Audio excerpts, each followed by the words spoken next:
આપો, બજેટ આપો, બજેટ આપો, બજેટ આપો, વસ્તીના પ્રમાણમાં બજેટ આપો, બજેટ આપો, ભાજપ સરકાર શરમ કરો, शर्म करो, शर्म करो, दलित विरोधी ये सरकार, नहीं चलेगी, नहीं चलेगी, मुस्लिम विरोधी ये सरकार, नहीं चलेगी, नहीं चलेगी, आदिवासी विरोधी ये सरकार, नहीं चलेगी, नहीं चलेगी, ओबीसी विरोधी ये सरकार, नहीं चलेगी, नहीं चलेगी, एससी ओबीसी माइनॉरिटीના બજેટમાં અન્યાય બંધ કરો, बंद करो, बंद करो, વસ્તીના પ્રમાણમાં બજેટ આપો, बजट आपो, बजट आपो।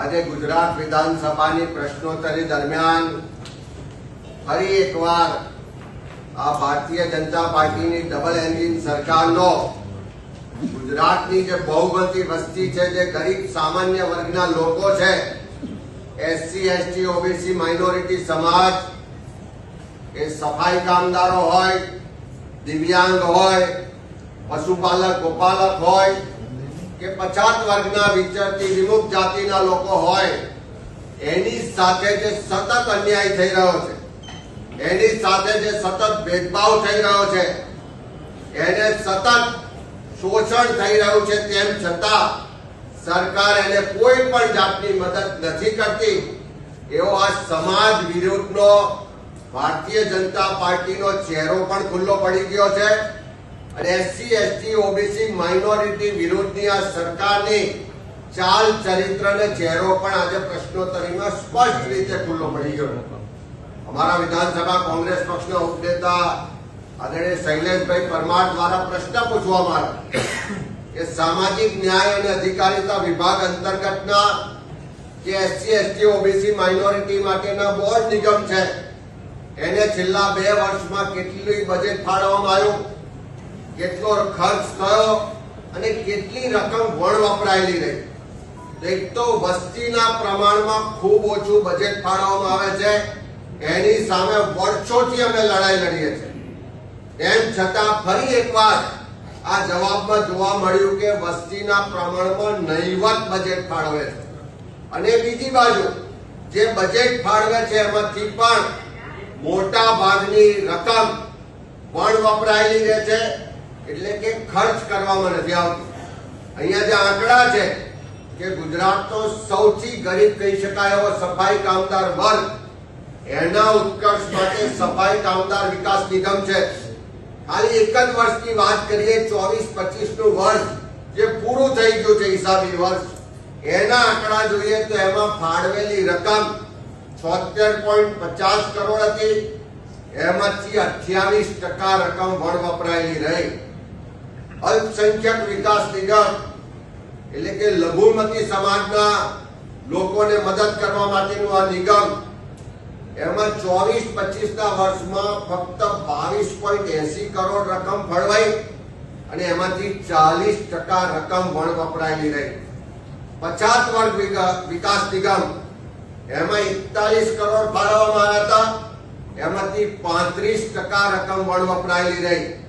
ઠાકોર કોળી વિકાસ નિગમ, જેની ગુજરાતમાં વસ્તી ગણીએ તો 28% વસ્તી થાય, જેના અહીંયા આગળ મોટા મોટા નેતાઓ ભાજપમાં છે, એ ઠાકોર કોળી વિકાસ નિગમને પણ 24-25 માં 89 કરોડ રૂપિયા ફાળવવામાં આવ્યા અને એમાંથી 58% રકમ વણ વપરાયેલી રહી.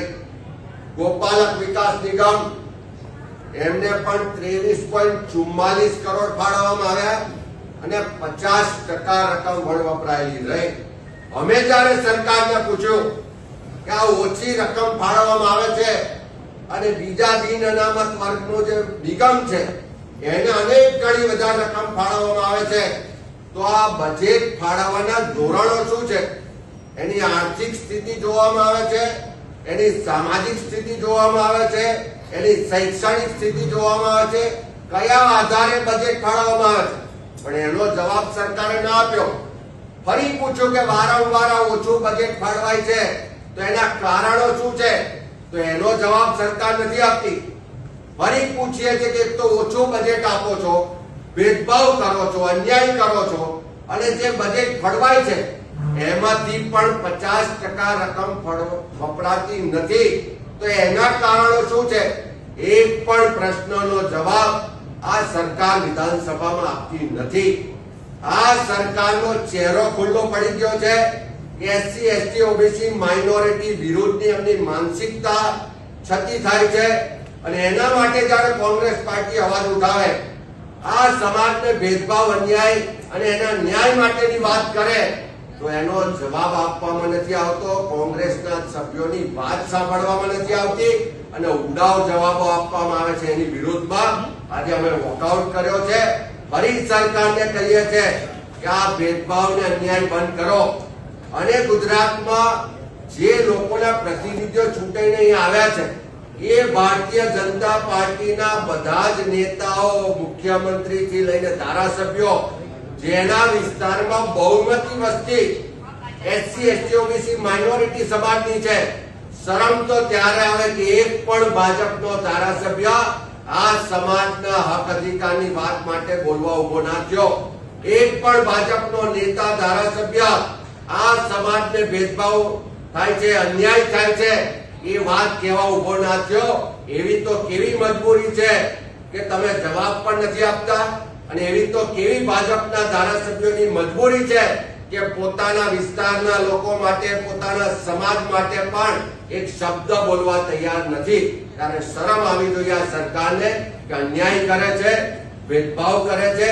આ સમાજની વાત પણ વિધાનસભામાં સાંભળતી નથી.